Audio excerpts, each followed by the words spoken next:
Hello എല്ലാവർക്കും welcome to FMKC world YouTube channel. നമ്മളും തയ്യാറാക്കാനായിട്ട് പോകുന്നത് ഇൻസ്റ്റൻറ്റ് കോഫി പുഡിങ്ങാണ് കേട്ടോ. അടിപൊളിയാണ്, സിമ്പിളാണ്, എളുപ്പം തയ്യാറാക്കുക. അപ്പോൾ എങ്ങനെയാണ് തയ്യാറാക്കുന്നത് നോക്കാം. കൂടുതൽ പറഞ്ഞൊന്നും ബോറടിപ്പിക്കുന്നില്ല. അപ്പോൾ എങ്ങനെയാണ് തയ്യാറാക്കുന്നത് നോക്കാം. നമുക്ക് നേരെ വീഡിയോയിലോട്ട് പോകാം. വീഡിയോയിലോട്ട് പോകുന്നതിന് മുന്നായിട്ട് ഈ ചാനൽ നിങ്ങൾ ആദ്യമായിട്ട് കാണുന്നവരാണെങ്കിൽ സബ്സ്ക്രൈബ് ചെയ്തേക്കുക. സബ്സ്ക്രൈബ് ചെയ്യുമ്പോൾ തൊട്ടടുത്ത് വരുന്ന ബെൽ ബട്ടൺ ഒന്ന് ക്ലിക്ക് ചെയ്ത് ഓളം ഓപ്ഷൻ തന്നെ സെലക്ട് ചെയ്യണം കേട്ടോ. എങ്കിൽ മാത്രമേ ഞങ്ങൾ വീഡിയോസ് അപ്ലോഡ് ചെയ്യുമ്പോൾ തന്നെ നിങ്ങൾക്ക് നോട്ടിഫിക്കേഷൻ ലഭിക്കത്തുള്ളൂ. അതുപോലെ വീഡിയോസ് ഇഷ്ടമായ ലൈക്ക് ചെയ്യുക, ഫ്രണ്ട്സിനൊക്കെ ഒന്ന് ഷെയർ ചെയ്ത് കൊടുക്കുക. അപ്പോൾ എങ്ങനെയാണ് ഈ കോഫി പുഡിംഗ് തയ്യാറാക്കുന്നത് നോക്കാം. അതിന് വേണ്ടിയിട്ട് നമുക്ക് നേരെ വീഡിയോയിലോട്ട് പോകാം. അപ്പോൾ ഈ കോഫി പുഡിംഗ് തയ്യാറാക്കാൻ വേണ്ടിയിട്ട് നമ്മളിവിടെ 1 ലിറ്റർ പാലാണ് എടുത്തിട്ടുള്ളത്.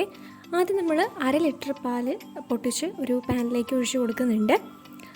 അടുത്ത 1/2 ലിറ്റർ പാലിൽ നിന്ന് 1 കപ്പ് പാല് നമ്മൾ മാറ്റി വെച്ചിട്ട് ബാക്കിയുള്ള പാല് നമ്മൾ ഈ പാനിലേക്ക് ചേർത്ത് കൊടുക്കുകയാണ് കേട്ടോ.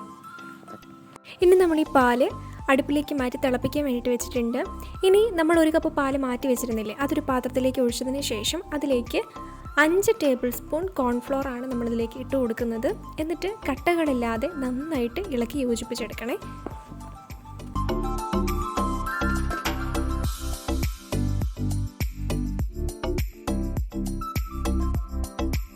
ഇനി നമ്മൾ ഈ തിളപ്പിക്കാൻ വെച്ചിരിക്കുന്ന പാലിലേക്ക് 4 ടീസ്പൂൺ കോഫി പൗഡറാണ് നമ്മൾ ചേർത്ത് കൊടുത്തിട്ടുള്ളത്. എന്നിട്ട് നമുക്ക് നന്നായിട്ട് ഒന്ന് ഇളക്കി യോജിപ്പിച്ചെടുക്കാം.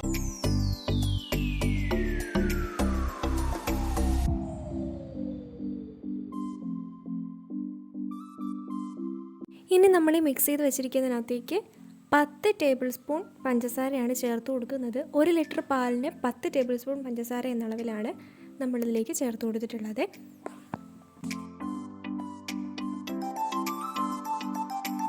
ഇനി നമ്മളിതിലേക്ക് ചേർത്ത് കൊടുക്കുന്നത് കണ്ടൻസ്ഡ് മിൽക്കാണ്. അത് ഓപ്ഷണലാണ് കേട്ടോ, വേണമെങ്കിൽ മാത്രം ചേർത്താൽ മതി. എന്നിട്ട് നമുക്ക് ഇതെല്ലാം കൂടെ നന്നായിട്ടൊന്ന് ഇളക്കി കൊടുക്കാം.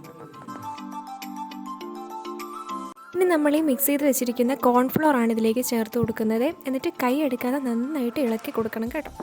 ഇപ്പം നമ്മൾ കണ്ടൻസ്ഡ് മിൽക്കും ഇതും കൂടെ ഈ കോൺഫ്ലോറോട് ചേർത്തപ്പോഴത്തേനും ഈ ഒരു പാനിൽ നിൽക്കാതെ വന്നു. അപ്പം നമ്മൾ ഈ പാത്രം ഒന്ന് മാറ്റി കൊടുത്തിട്ടുണ്ട് കേട്ടോ. ഇനി ഏത് പാത്രത്തിലാണോ നമ്മൾ പുഡിംഗ് ഉണ്ടാക്കാനായിട്ട് ഉദ്ദേശിച്ചിട്ടുള്ളത് ആ പാത്രത്തിൽ നമ്മൾ നെയ്യ് തേച്ച് കൊടുത്തിട്ടുണ്ട്. നമ്മുടെ പാലും കോൺഫ്ലോറും എല്ലാം കൂടെ നന്നായിട്ട് മിക്സായിട്ട് നന്നായിട്ട് കുറുകി വന്നിട്ടുണ്ട്. ഇനി നമുക്ക് ഫ്ലെയിം ഓഫ് ചെയ്ത് കൊടുക്കാം. അതിനുശേഷം നമ്മൾ നെയ്യ് തേച്ച് വെച്ചിരിക്കുന്ന പാത്രത്തിലേക്ക് ഇത് നമുക്ക് ഒഴിച്ചു കൊടുക്കാം. അതേ ചൂടോടെ തന്നെയാണ് നമ്മളിത് പാത്രത്തിലേക്ക് മാറ്റുന്നത്.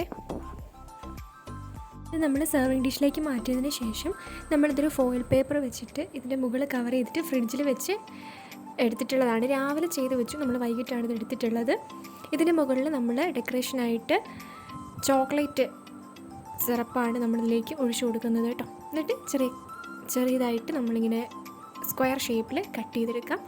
കറക്റ്റായിട്ട് നമ്മുടെ പുഡിങ് റെഡി ആയിട്ടുണ്ട്. സംഭവം നല്ല അടിപൊളിയാണ് കേട്ടോ. നല്ല ജെല്ലി മാതിരി ഇരിക്കുകയാണ്. സംഭവം അടിപൊളിയാണ്. അപ്പോൾ എല്ലാവരും ട്രൈ ചെയ്ത് നോക്കുക. എന്നിട്ട് അഭിപ്രായങ്ങളൊക്കെ കമൻറ്റ് ബോക്സിൽ കമൻറ്റ് ചെയ്യുക. അപ്പോൾ എന്തായാലും നമുക്ക് അടുത്ത വീഡിയോയിൽ കാണാം. അതുവരേക്കും ടാറ്റാ.